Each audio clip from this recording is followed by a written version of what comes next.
Hi friends, ఈరోజు గోంగూర బిర్యానీ ఎలా చేయాలో చూద్దాం.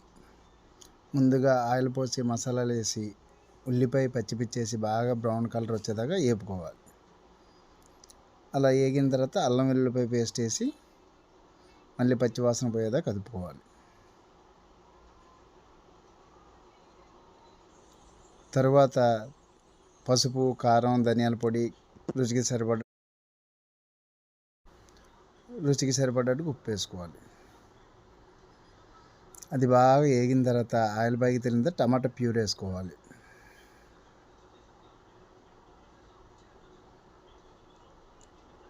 టమాటా ప్యూర్ పచ్చివాసన పోయేదాకా మగ్గనిచ్చి దాని మీద కొత్తిమీర, పుదీనా వేసుకోవాలి.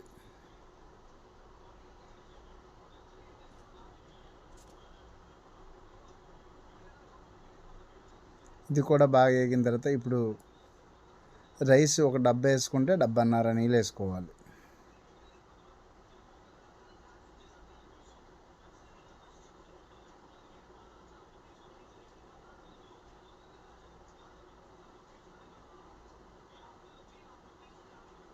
ఇప్పుడు నీళ్ళు బాగా మరిగిన తర్వాత కడిగి ఉంచుకున్న రైస్ వేసుకోవాలి.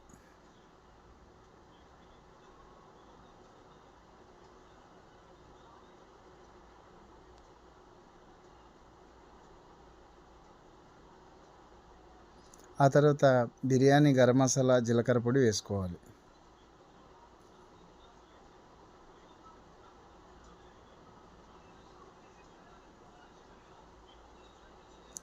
అది బాగా ఉడికిన తర్వాత మంట కొద్దిగా స్లో ఫ్లేమ్లో పెట్టుకొని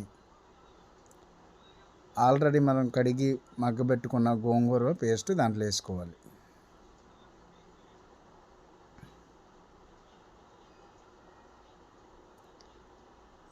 వేసి బాగా కలిపి దగ్గరికి వచ్చాక ఒక 15 నిమిషాలు లో ఫ్లేమ్లో దమ్ము పెట్టుకుంటే